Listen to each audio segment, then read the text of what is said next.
Llpsi, welcome to this video lesson on chapter 31.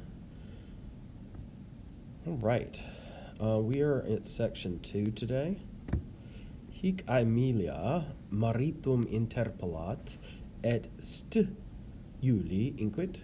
Here Aemilia interrupts her husband and she says, "Shh, Julius. Noli servum praesentim laudare." Don't praise a slave while he's present, or being present. Praesentim, by the way, is the present participle from which our word present comes. Okay. Julius davum conspiciens, Julius looking at Davus, and of course this is the slave he's talking about, the one who is the one trustworthy slave in his family, as was mentioned at the end of section 1. Sed I servus ad est, but that slave is present. Inquit, he says, nolum eum laudare praesentem. I don't want to praise him being present, in other words, while he's present. Medus vero plane infidissimus omnium est. But Medus is clearly the most unfaithful, most untrustworthy, infidissimus, of all, omnium. Profecto eum verberabo. I will absolutely whip him, atque omnibus modis cruciabo, and I will torture him in all the ways, in every way. Si eum in venero prius quam Italiam reliquerit. If I shall have found him before he will have left Italy. And we would say just if I find him before he has left Italy. Okay, so English would deal with the tenses differently. Of course, Latin is actually using more logical tenses here because those should temporally be futures or future perfects, which is what we have in the Latin. In English, it's just a Germanic feature of language that English retains in conditionals like that. A lot of times we don't use the actual tense that we should, and we're just used to that. Nisi pecunia mihi redideret, unless perhaps he will have returned the money to me. In cruce figetur, he will be fixed on a cross. In other words, he will be crucified. Cornelius says, Etiam si ad huc Romae latet, even if he is hiding still at Rome, difficile erit servum fugitivum in tanto urbe reperire. It will be difficult to find a fugitive slave, a runaway slave, in so big a city. Romae enim tot servisunt quod homines liberi. For at Rome there are just so many slaves as there are free people. So there are lots of slaves there. And Rome at its pinnacle, which we're pretty close to that right now in this part of the Roman Empire, at its pinnacle was about 1 million people, so about 500,000 slaves running around there.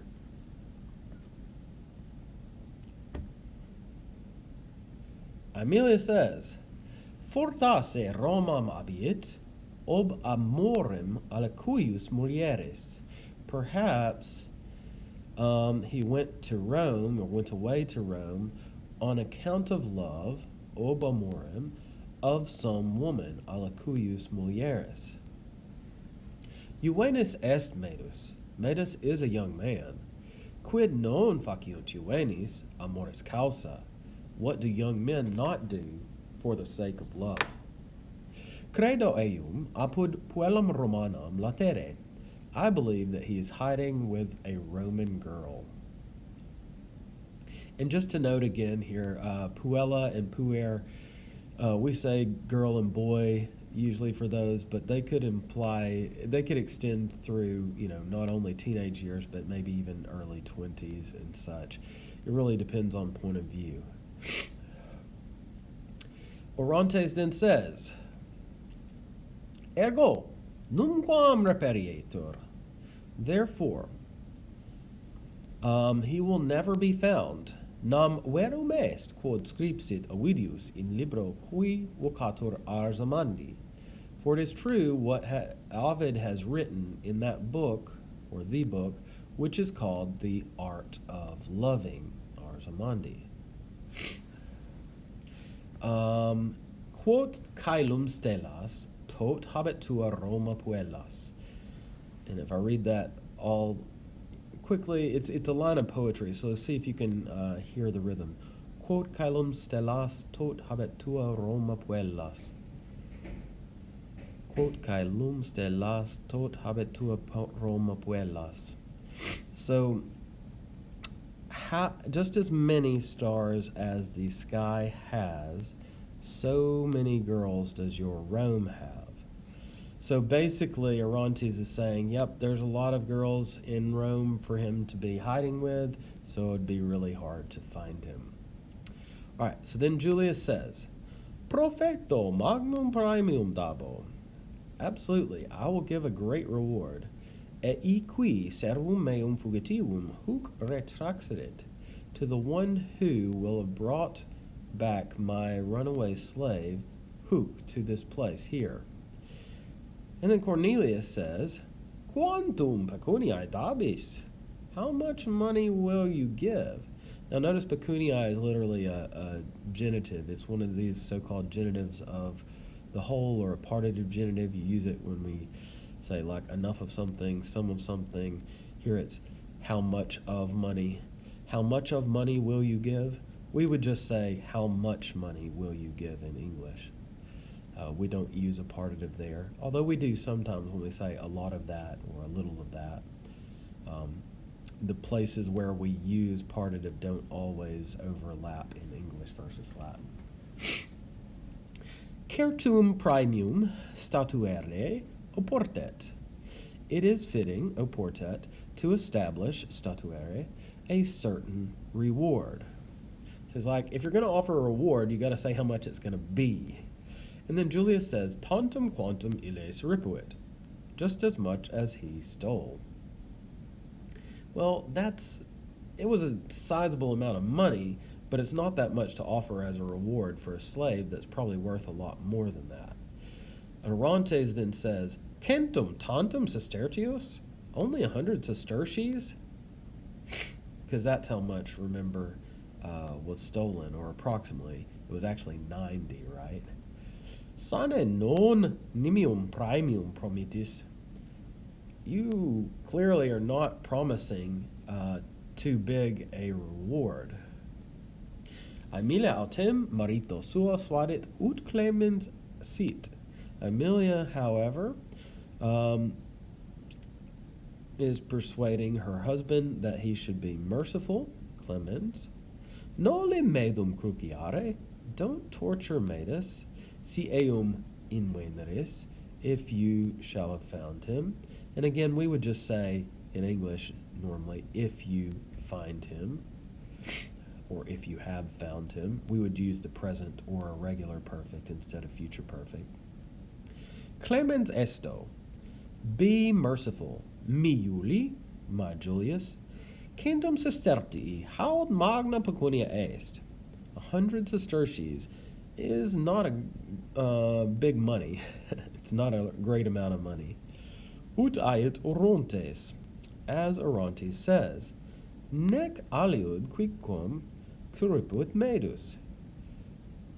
Nor did Medus steal anything else. And then Julius gets angry and he says, Ancinces eum praemium meravisse, quod manus abstinuit a gemmis tuis? Or do you think that he deserved a reward because he held his hands off, he abstained from your gems? Nimis clementes sunt mulieres. Women are too merciful. Quam facile viris nequissimis ignoscunt. How easily they forgive the most wicked men, the most worthless men. At nostra melior est memoria, but our memory is better. And of course here he means men's memory. He's clearly being very sexist here. Pretty typical of a Roman patriarch like this, though. Aemilia then says, Noviste ne hoc dictum? Do you know this saying? Domino severo tot esse hostes quot servos. For a strict master, there are just so many enemies as there are slaves. So obviously the point of this Roman saying is, if as a slave master you are too severe, then your slaves are all your enemies, and they're going to be out to get you in various ways. Now, maybe that doesn't mean they're killing you or anything, but they're certainly not going to be doing all the things right for you all the time. Now, a little aside note here, if a slave did kill a master, which was crazy rare, there was a law that said not only that slave would be put to death, but in fact, every slave in the entire household would be immediately put to death.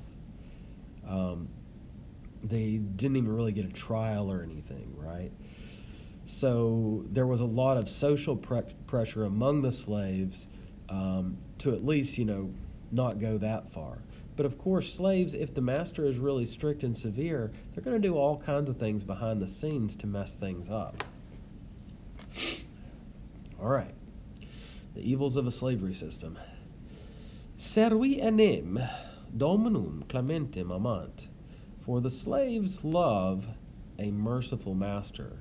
Severum oderunt. They hate a strict one.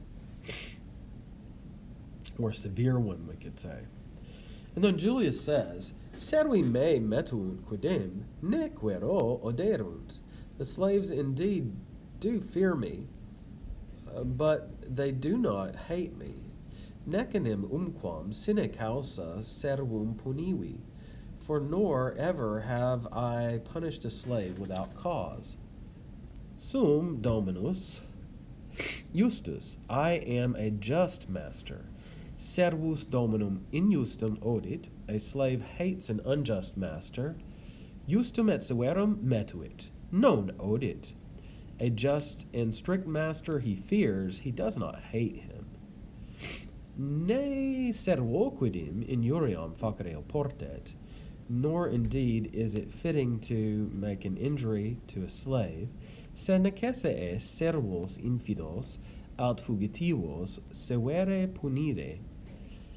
But it is necessary to punish faithless or untrustworthy slaves or runaways severely. Nec enim quidquam nisi poena severa eius generis servos a maleficis deterere. Nor indeed is anything except for I should go on to there. The atque in officio tenere potest we need also. So, nor indeed, nec enim, and then the quidquam's going to be the subject, and then the main verb is the potest. Okay, so nor indeed is anything, quidquam, except for a strict penalty of this kind, nisi, all the way through generis, able, potest at the end, to deter, deterere, slaves, servos, from bad deeds, a maleficis, and to keep them on their duty or in their duty, tenere in officio. All right. Neque quisquam me accusabit si servum meum cruciavero, nor will anyone accuse me if I shall have crucified my slave or tortured my slave. Cruciare usually means to torture. Sometimes it can imply crucifixion, but I think here they're using the figo figere plus the in cruce to do that.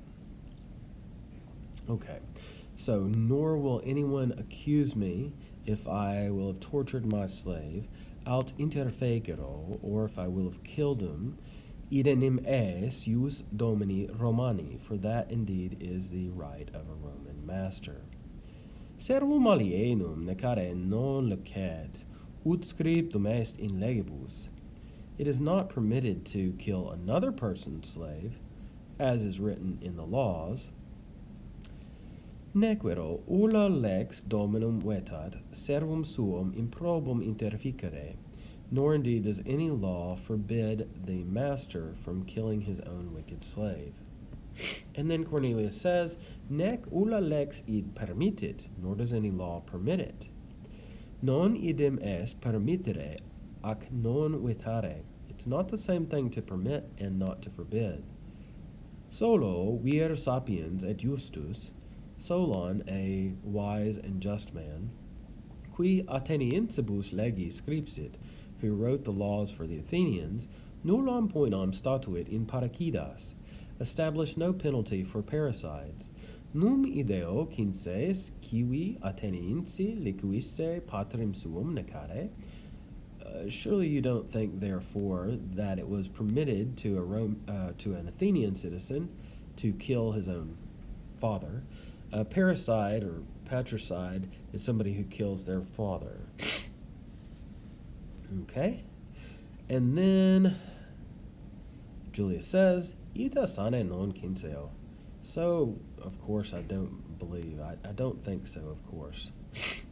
At quam obrem solo nullam poenam in paracida statuit. But on what account did Solon establish no penalty for parricides? Quia nemo Atheniensis umquam post hominum memoriam patrim suum acciderat. Because no Athenian ever, after the memory of people, that is to say, within the memory of mankind, had killed his own father, occiderat patrim suum.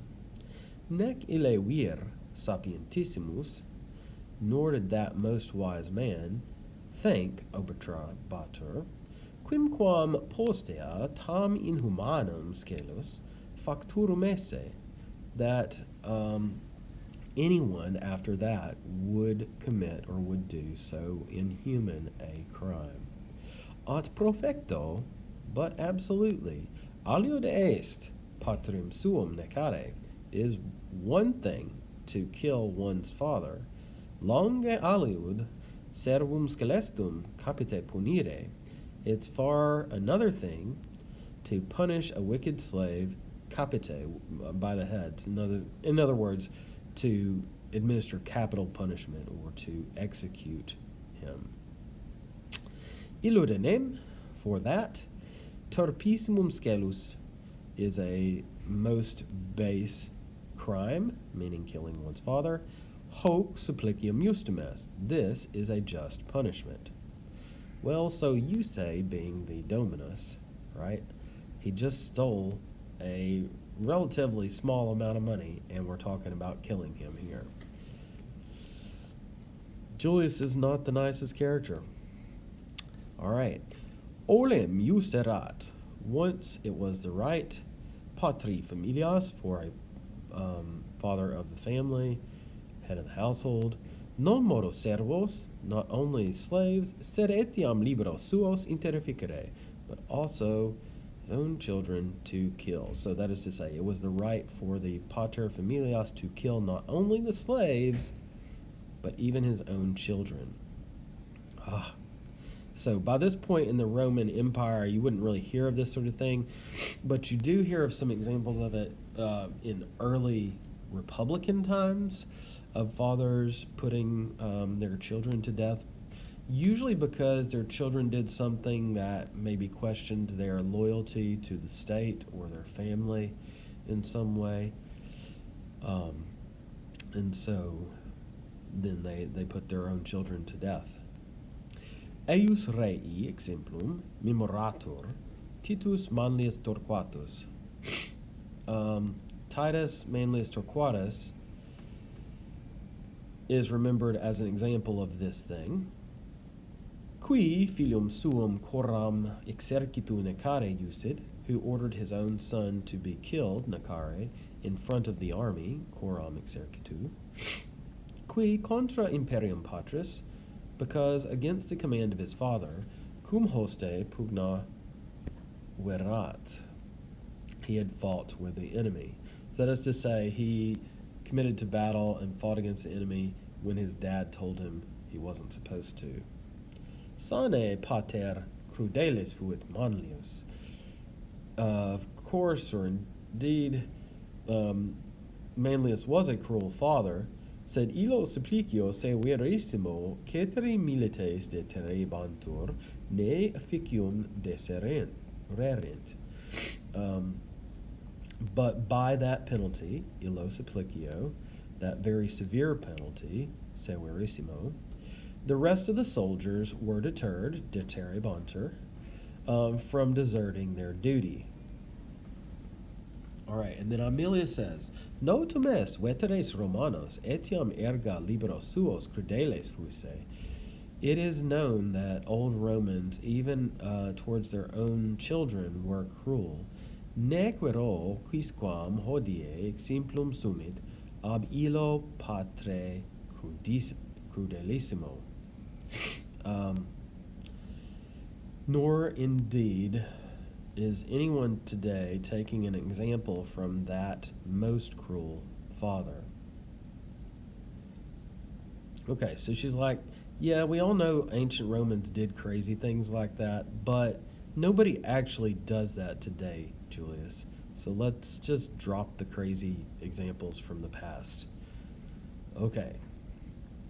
Orontes says, At etiam nunc patri licet, but even now to a father it's permitted, infantem suum invalitum in montibus exponere, to expose his own weak or unwell baby in the mountains.